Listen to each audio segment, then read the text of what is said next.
사도신경으로 신앙 고백하십니다. 나는 전능하신 아버지 하나님 전지의 창조주를 믿습니다. 나는 그 유일하신 아들 우리 주 예수 그리스도를 믿습니다.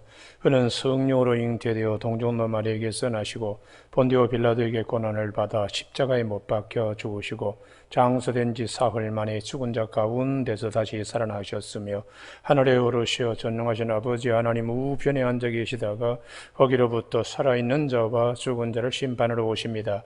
나는 성령을 믿으며 거룩한 공교회와 성도의 교제와 죄를 용서받는 것과 몸의 부활과 영생을 믿습니다. 아멘. 오늘 이 아침 하나님께서 우리 모두에게 주시는 생명과 진리의 말씀은 마태복음 12장 1절에서 8절까지 말씀입니다. 한 절씩 교독하시겠습니다. 마태복음 12장 1절. 그때 예수께서 안식일에 밀밭 사이로 가실새 제자들이 시장하여 이삭을 잘라 먹으니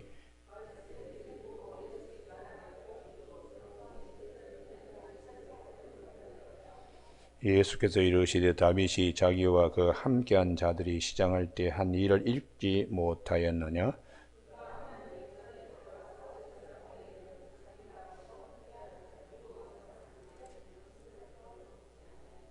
또 안식일에 제사장들이 성전 안에서 안식을 범하여도 죄가 없음을 너희가 율법에서 읽지 못하였느냐? 나는 자비를 원하고 제사를 원하지 아니하노라 하신 뜻을 너희가 알았더라면 무죄한 자를 정죄하지 아니하였으리라. 아멘. 오늘 8절 말씀에 인자는 안식일의 주인이라 하시니라 하는 말씀 중심으로 참 안식을 주시는 주님이라는 제목으로 말씀을 나누겠습니다. 오늘 이 본문은 마태복음 11장 28절에 수고하고 무거운 짐진 자들아 다 내게로 오라 내가 너희를 쉬게 하리라 하는 말씀과 관계되는 것입니다. 우리가 살아가는데 참 짐들이 많지요. 마음에 무거운 짐. 근데 거기에다가 이 종교적인 그런 짐까지 집어주면 이게 되겠는가? 그 대표적인 경우가 이제 안식일에 대한 이제 조항들입니다. 우리는 하나님께서 출애굽기 20장에 이 안식일에 대한 말씀을 하시는 이유는 쉼, 노동으로부터의 해방, 쉬지 못하는 하나님의 사랑이죠. 엿새 동안 힘써 일하고 일회째 되는 날에 여호와 하나님이 쉬셨기 때문에 집안에 있는 객이라도 종이라도 일하지 말게 그렇게 하나님이 말씀하셨어요. 그것은 하나님의 안식에 우리가 참여해서 하나님이 쉬셨기 때문에 우리도 쉼을 얻고 그날을 거룩하게 하기 때문에 그렇게 쉬면서 성화되는 것입니다. 하나님의 것으로 다시 회복되는 것이죠. 거기서 너나 내 남녀 종이나 혹은 문 안에 든 객이라도 여기는 차별이 없다. 하나님의 쉼, 하나님의 안식에 참여하는 하나님의 거룩성을 회복하는 그런 그 안에는 차별이 없다. 이 정도로 우리를 위한 하나님의 사랑이 거기에 있다는 것을 이제 출애굽기 20장에서 말씀하고 있습니다. 십계명에서 가장 긴 것이 이 안식일에 관한 것입니다. 그러한 이제 하나님의 참된 사랑을 우리가 깨달으면서 일 중독에 빠져서 내 생명을 잘라먹는 그런 일이 없도록 그렇게 하나님이 특별히 이제 말씀하시는 것이죠. 그래서 이렇게 되어 있는데 당시에는 율법에 대한 해석을 이제 많은 사람들이 하면서 밥 먹고 살았습니다. 그 율법에 대한 해석은 요즘 말하면 우리가 법조문에 대한 해석, 변호사들이 밥 먹고 살듯이 그 율법학자들과 서기관들이 해석을 많이 갖다 붙이는 거예요. 그래서 안식일 규정만 알아도 칼라트라 그래서 39가지 금지 조항이 있습니다. 그 금지 조항 가운데 씨를 뿌리면 되지 않는다, 추수를 하면 되지 않는다, 뭐 이런 등등으로 심지어 바늘을 집에서 가지고 나가는 것도 금지했습니다. 집에서 바느질 하는 거 2땀은 안 된다. 1땀은 되더라도 또 그리고 이 가죽을 가지고 뭐 넣는다든지 아니면 거기 소금을 친다든지 무두질을 한다든지 이런 것 등등은 안 되는 것이고 심지어 꽃병에 꽃을 꽂아놨는데 물을 주는 행위도 안식일은 안 됩니다. 안식의 시간이 끝나야 물을 줄 수가 있고 그런데 또 포도송이는 따도 된다고 또 이렇게 또 규정을 하고 있어요. 39개의 금지 그 조항 가운데는요. 그러니 이게 얼마나 안식일을 거룩히 지켜야 된다고 하면서 이런 39가지의 자기들이 만들어 놓은 조항이에요. 이것으로 정말 참된 하나님이 주시는 안식을 누려야 하는 하나님의 백성들에게 무거운 짐을 이제 지워주는 거지요. 그래서 이런 부분에 대해서 또 해석이 힐렐 학파는 조금 더 자유로운 해석을 하는데 이 샴마이 학파는 굉장히 엄격합니다. 그래서 이 바리새인들도 서로 간에 이 분파가 있어서 그렇게 보지 말라, 이렇게 봐야 된다 등등으로 안식일 이외의 그 규정에 대한 그 미시나 규정이라에 대하여 이분들이 그렇게 해석하면 아주 혼란스럽습니다. 여러분 오늘 아침에 하나님이 우리에게 주시는 것은 참 자유함입니다. 할렐루야. 예수 그리스도. 그래서 주님이 수고하고 무거운 짐진 자들 다 내게로 오라 내가 너희를 쉬게 하리라 하는 말씀 속에는 요한복음 8장 32절에 너희가 진리를 알지니 진리가 너희를 자유케 하리라. 할렐루야. 내가 곧 길이요 진리요 생명이니 나로 말미암지 않고는 아버지께로 올 자가 없다고 그렇게 주님이 우리 모두에게 자유함을 주었습니다. 여러분 오늘 아침에 그러면 이제 어떤 사건이 생겼는가? 배가 고파서 제자들이 이삭을 잘라 먹었습니다. 이건 미시나 그 칼로트라고 하는 안식일날 39가지 금지 조항에 걸리는 것입니다. 그래서 정죄하는 것인데 2절에 바리새인들이 안식일에 하지 못하를 하였다고 이렇게 정죄하였는데 너희가 진리를 알지니 진리가 너희를 자유케 하리라고 하시는 우리 주님이 3절 말씀 다윗이 자기와 함께 한 자들 시장할 때 한 일을 읽지 못하였느냐라는 구약의 사무엘상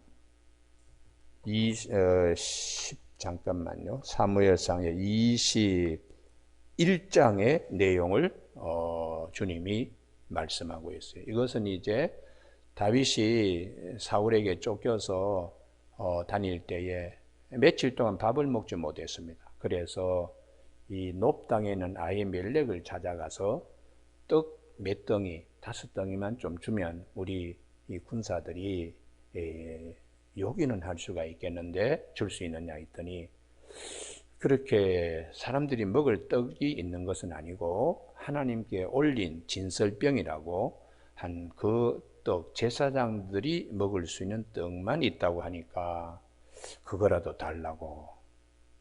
그래서 이 아히멜렉이 혹시 그 데리고 있는 군사들이 부정한 일을 했느냐 이런 이제 것을 묻습니다. 여인을 가까이 하고 뭐 못된 일을 했느냐 이제 그런 이제 질문이 있을 때 아닙니다. 우리는 정결하게 했습니다. 그러면 이 떡을 먹어도 된다. 그래서 이제 떡을 이제 준 일이 있는데요. 이제 그 일로 인해서 이 사울이 이 다윗 일행을 수배령을 내려놨는데 그 수배자들에게 떡을 제공한 이 아히멜렉은 나중에 큰 화를 당합니다. 그래서 놉 땅에 있는 세마포 옷을 입은 제사장 85명은 물론이거니와 그 땅의 어린아이까지 하여튼 공기로 숨을 쉬는 가축에 이르기까지 다 죽입니다.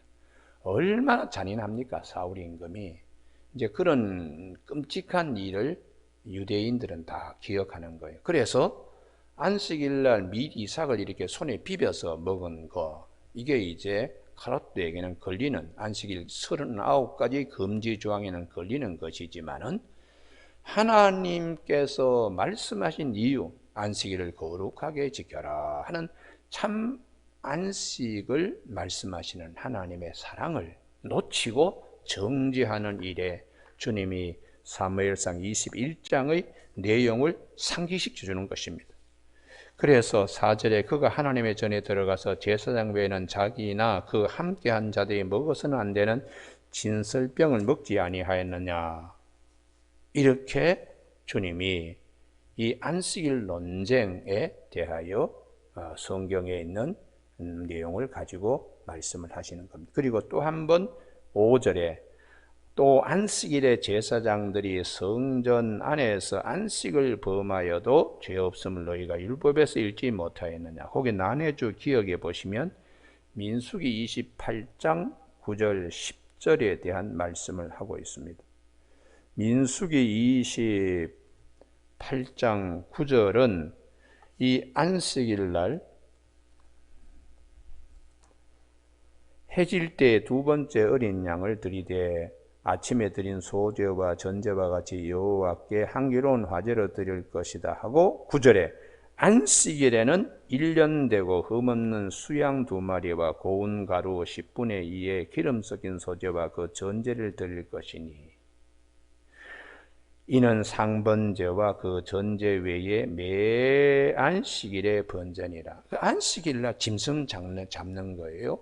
그러면 그것은 노동이 되는 것입니다. 그런데 그런 것은 예외로 둔다는 것이죠. 그래서 하나님께서 안식일에 대한 말씀을 하는 참된 이유가 어디 있는가, 그것을 기억하게 그렇게 말씀을 하고 있습니다. 오늘 이 본문의 안식일 논쟁은 또 내일 아침에 살펴볼 손 마른 자에 대한 말씀과 더불어 누가복음 10장에도 또 이 안식일 논쟁에 바리새인들이 예수님을 걸었습니다. 누가복음 10장에 안식일 날 회당에서 가르치시고 거기 있는 자 가운데 18년 동안의 여성인데 등이 꼬부라져가지고 펴지를 못해요.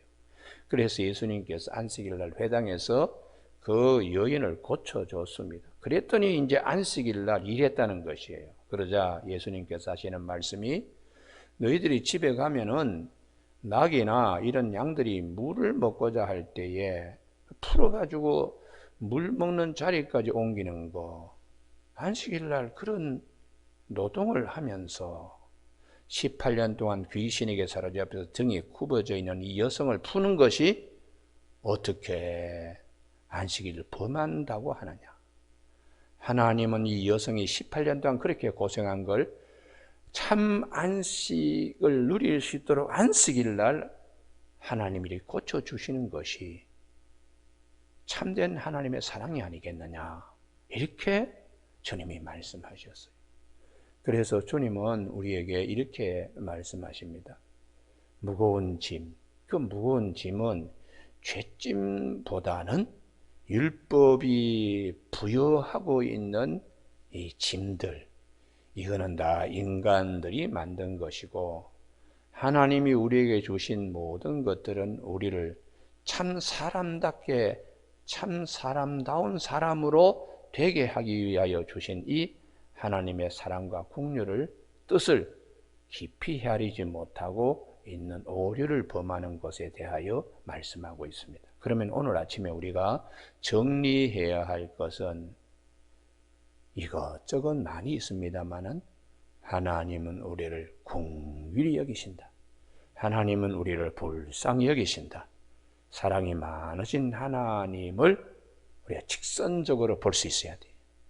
그래서 사랑이 그토록 많기 때문에 우리의 죄값도 우리에게 죄를 묻지 아니하시고 예수님께 그 죄값을 지불하게 하셔서 십자가에 죽으심으로 우리에 대한 하나님의 사랑이 얼마나 큰 것인가를 깨달으면서 우리가 하나님의 사람이 되게 하는 겁니다. 할렐루야. 그 사랑에 내가 감격하여 나 같은 이런 죄 많은 자도 주께서 참 안식을 주시기 위하여 우리에게 이렇게 십자가상에서 하나님의 사랑이 이렇게 나타났습니다. 그러므로 십자가의 사랑은 하나님 사랑의 최고의 극치입니다. 할렐루야! 이 십자가의 사랑을, 이 은혜를 저버리는 것은 하나님의 최고의 사랑을 저버리는 것이니까, 이렇게 되면 하나님의 최고의 사랑을 발로 차는 것이기 때문에 이 십자가의 은혜를 내 중심에 모시지 아니하면 구원받지 못한다고 성경 그렇게 말씀하시는 것입니다. 오늘 아침 우리 모두에게 하나님의 참 사랑이 무엇인가, 십자가의 은혜를 꼭 기억할 수 있기를 바랍니다. 할렐루야. 사도 바울도 이것을 깨치지 못할 때, 예수님을 만나기 전에는 율법학자였습니다. 그는 가말리엘의 문화생인데, 가말리엘은 예루살렘의 두 학파, 아주 보수적인 샴마이 학파와 그리고 조금 자유롭게 해서는 힐렐 학파의 힐렐이라고 하는 사람의 손자가 가말리엘이에요.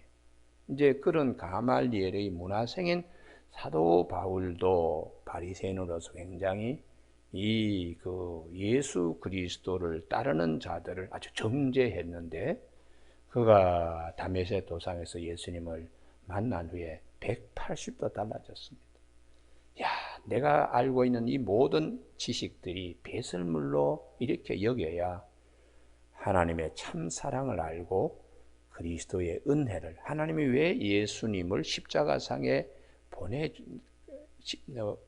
이 땅에 보내주셔서 십자가상에 매달려서 죽기까지 하셨는지, 그 하나님의 참 사랑을 사도 바울이 깨닫고 난 다음에 눈이 열렸습니다. 그래서 로마서 5장 38절에 우리가 아직 죄인 되었을 때에 그리스도께서 우리를 위하여 십자가에 죽으심으로 하나님께서 우리에 대한 자기의 사랑을 확증하셨다고. 그리고 이 로마서 8장 32절에 자기 아들을 아끼지 아니하사 우리 모든 사람에게 내어주시니가 어찌 그 아들과 함께 우리에게 모든 것을 주시지 않겠느냐, 이렇게 우리에게 말씀하고 있습니다. 오늘 아침에 우리가 이 안식일, 제자들이 얼마나 배가 고팠으면 밀밭 사이를 가다가 미리삭을 이렇게 비벼서 이렇게 먹었겠는가. 이걸 상대방의 입장을 생각하면 이해가 되고, 얼마나 배가 고팠으면 이렇게 봐야지. 저 사람들이 이 39가지 안식일 날 금한 것을 저렇게 범할 수 있어? 정죄하는 이런 당시에 그 무거운 짐들을 지어주는 일에 대하여 주님이 그렇지 않다고, 하나님은 우리에 대하여 얼마나 우리를 사랑하면 하나님의 안식에 우리도 참 안식에 거하게, 하나님의 거룩함에 우리가 거룩해질 수 있도록 하나님의 사랑을 알게 이렇게 했습니다. 그러면 우리가 제일 마지막 이제 인자는 안식일의 주인이라 할 때 이 말씀의 뜻입니다. 참 안식의 주인이라는 것이, 참 안식의 주인이 되는 데는 사망으로부터 해방되어야 됩니다. 부활이 있으므로 참 안식이 우리에게 오는 것이. 그래서 우리 제7일 안식일 교는 무조건 지금 토요일 날 안식일 날 지켜야 된다 그러는데, 우리는 그것은 그림자일 뿐이다. 십계명에서 말하는 제7일은 예수 그리스도가 오실 때까지 우리에게 지켜야 될, 예수 그리스도가 오시면 이제 부활하시니까 안식 후 첫날 부활의 날이 오늘날 주일입니다. 할렐루야. 그래서 사망으로부터, 죽음으로부터 자유함이 있어야 참 안식이 되는 거예요. 할렐루야. 그래서 우리가 이 부활 후 첫날 이 주일을 지키고 있습니다. 그래서 이 안식을 생각할 때에 부활을 배제하면 참 안식이 되지 않습니다. 그래서 오늘 아침에 우리가 정리할 것은 이 말씀을 하시는 예수님 안에 하나님의 사랑이 얼마나 큰 것인가. 우리에게 짐을 지워 주려고 하시는 것이 아니라 사람이 만들어 놓은 짐들을 하나님이 말씀하셔서 하나씩 둘씩 자유케 하는, 평안을 주시는 하나님, 그리고 가장 우리 모두가 두려워하는 이 죽음, 사망으로부터도 우리가 자유함을 입을 수 있도록 참 안식을 주시는 주님을 기억하는 아침이 꼭 되시길 주님의 이름으로 축복합니다. 기도하시겠습니다. 하나님 아버지, 오늘도 우리에게 쉼없이 안식하지 못하고 마음에 이런 걱정, 저런 무거움, 또한 이런저런 죄짐들을 다 주님 앞에 내려놓는 아침이 되게 하여 주시기를 원합니다. 아무것도 염려하지 말고 너희가 기도하고 간구하는 것을 감사함으로 하나님께 아뢰라고, 그리스도 예수 안에 있는 하나님의 평강에 그리스도 예수 안에서 우리의 마음과 생각을 지키신 바 되는 아침 되게 하여 주시기를 원하고 예수님의 이름으로 기도드립니다. 아멘. 하늘에 계신 우리 아버지, 아버지의 이름을 거룩하게 하시며 아버지의 나라가 오게 하시며 아버지의 뜻이 하늘에서와 같이 땅에서도 이루어지게 하소서. 오늘 우리에게 이루어질 양식을 주시고 우리가 우리에게 잘못한 사람을 용서하여 준 것 같이 우리 죄를 용서하여 주시고 우리를 시험에 빠지지 않게 하시고 악에서 구하소서. 나라와 권능과 영광이 영원히 아버지의 것입니다. 아멘.